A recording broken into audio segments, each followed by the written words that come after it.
بسم الله الرحمن الرحيم. نرحب بكم أيها الإخوة في استئناف جلستنا في استماع تلاوات الطلاب المتسابقين. والآن ندعو المتسابق السادس اسكندروف نصر الله من قرغيزستان، فليتفضل.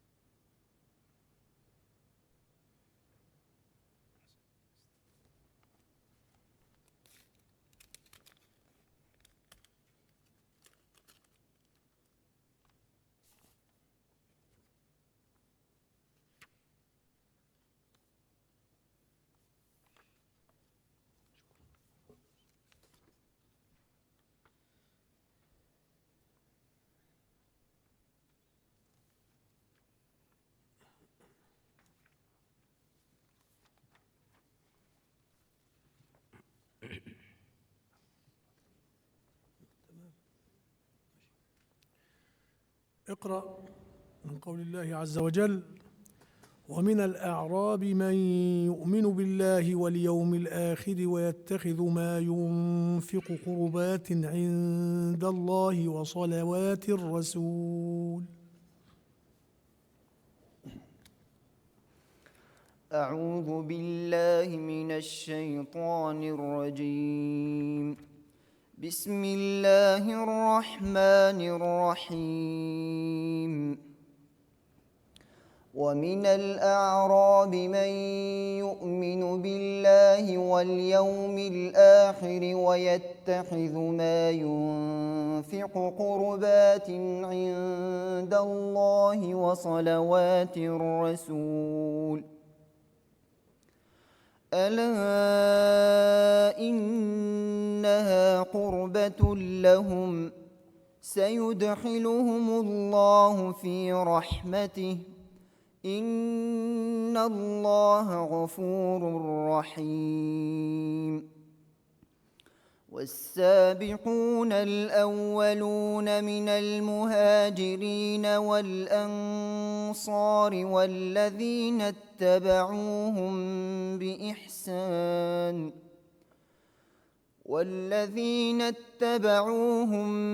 بإحسان رضي الله عنهم ورضوا عنه وأعد لهم جنات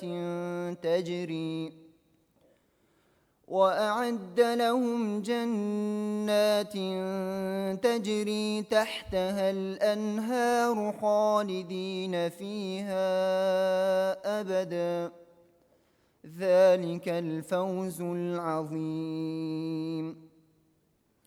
وممن حولكم من الأعراب منافقون ومن أهل المدينة مردوا على النفاق لا تعلمهم، نحن نعلمهم سنعذبهم مرتين ثم يردون إلى عذاب عظيم.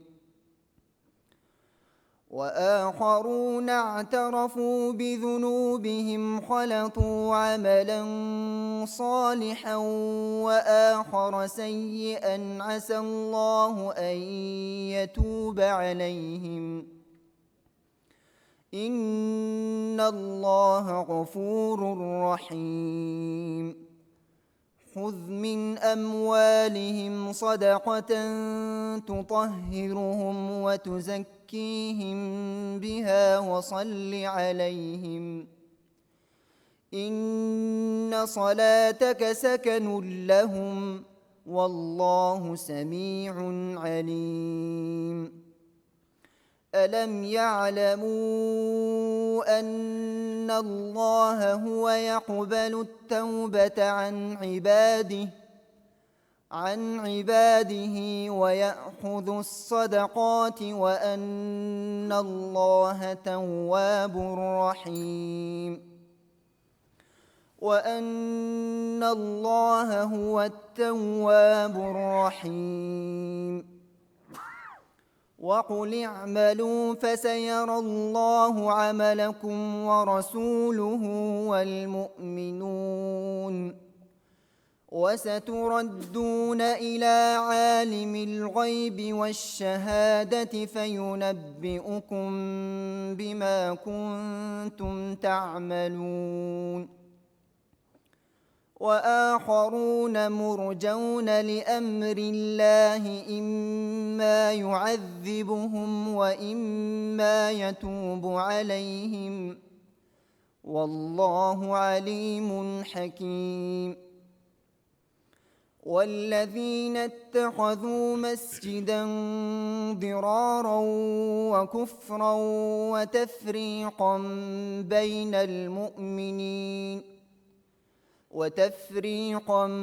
بين المؤمنين وإرصادا لمن حارب الله ورسوله من قبل وليحلفن إن أردنا إلا الحسنى والله يشهد إنهم لكاذبون. اقرأ من قول الله سبحانه وتعالى: وإذ قال موسى لفتاه لا أبرح حتى أبلغ مجمع البحرين أو أمضي حقبا. بسم الله الرحمن الرحيم. وإذ قال موسى لفتاه لا أبرح حتى أبلغ مجمع البحرين أو أمضي حقبا فلما بلغا مجمع بينهما نسيا حوتهما فاتخذ سبيله في البحر سربا فلما جاوزا قال لفتاه آتنا غداءنا لقد لقينا من سفرنا هذا نصبا قال أرأيت إذ أوينا إلى الصخرة فإني نسيت الحوت وما أنسانيه إلا الشيطان أن أذكره واتخذ سبيله في البحر عجبا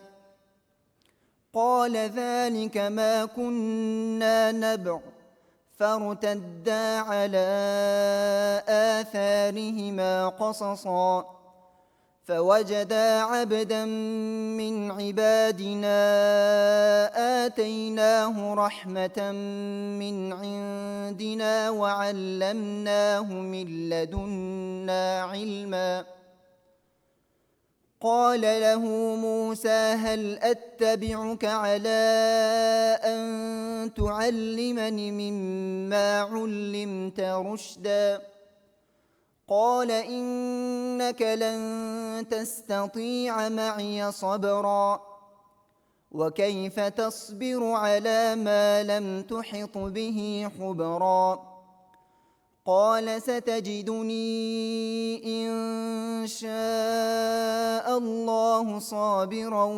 ولا أعصي لك أمرا قال فإن اتبعتني فلا تسألني عن شيء حتى أحدث لك منه ذكرا فانطلقا حتى إذا ركبا في السفينة حرقها قال أخرقتها لتغرق أهلها لقد جئت شيئا إمرا قال ألم أقل إنك لن تستطيع معي صبرا قال لا تؤاخذني بما نسيت ولا ترهقني من أمري عسرا فانطلقا حتى إذا لقيا غلاما فقتله قال أقتلت نفسا زكية بغير نفس لقد جئت شيئا نكرا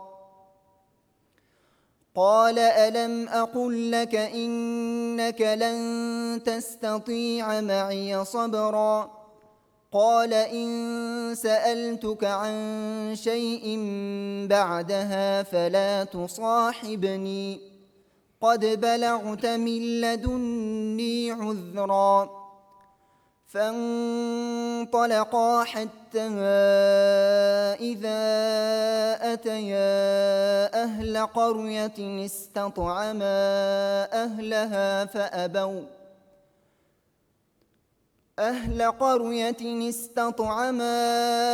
أهلها فأبوا أن يضيفوهما فوجدا فيها جدارا يريد أن ينقض فأقامه قال لو شئت لاتخذت عليه أجرا قال هذا فراق بيني وبينك سأنبئك بتأويل ما لم تستطع عليه صبرا. حسبك.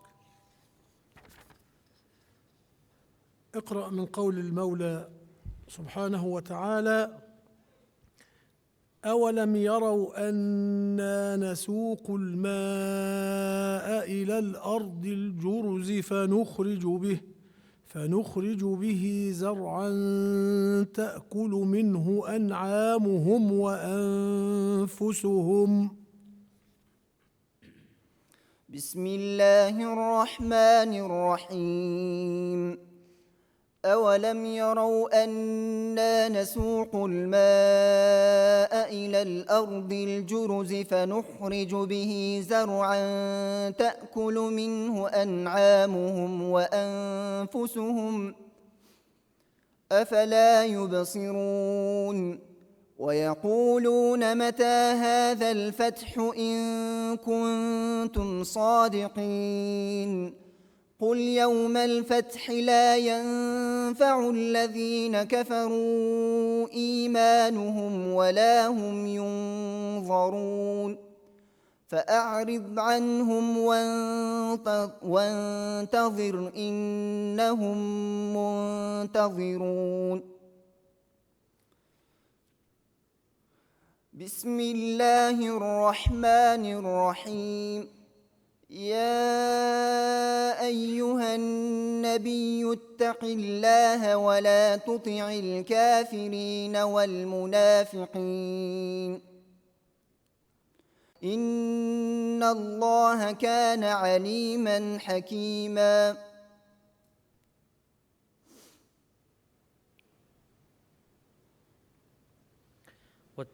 واتبع ما يوحى إليك من ربك إن الله كان بما تعملون خبيرا وتوكل على الله وكفى بالله وكيلا.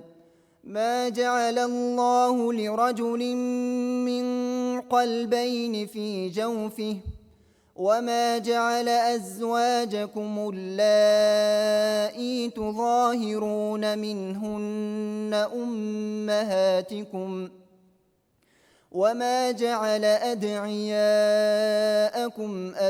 أبناءكم ذلكم قولكم بأفواهكم والله يقول الحق وهو يهدي السبيل. ادعوهم لآبائهم هو أقسط عند الله فإن لم تعلموا آباءهم فإخوانكم في الدين ومواليكم وليس عليكم جناح فيما أخطأتم به ولكن ما تعمدت قلوبكم وكان الله غفورا رحيما. النبي أولى بالمؤمنين من أنفسهم وأزواجه أمهاتهم وأولو الأرحام بعضهم أولى ببعض في كتاب الله من المؤمنين والمهاجرين من المؤمنين والمهاجرين إلا أن تفعلوا إلى أوليائكم معروفا كان ذلك في الكتاب مسطورا وإذ أخذنا من النبيين ميثاقهم ومنك ومن نوح وإبراهيم وموسى وعيسى بن مريم وأخذنا منهم ميثاقا غليظا ليسأل الصادقين عن صدقهم وأعد للكافرين عذابا أليما. أحسنت، بارك الله فيك.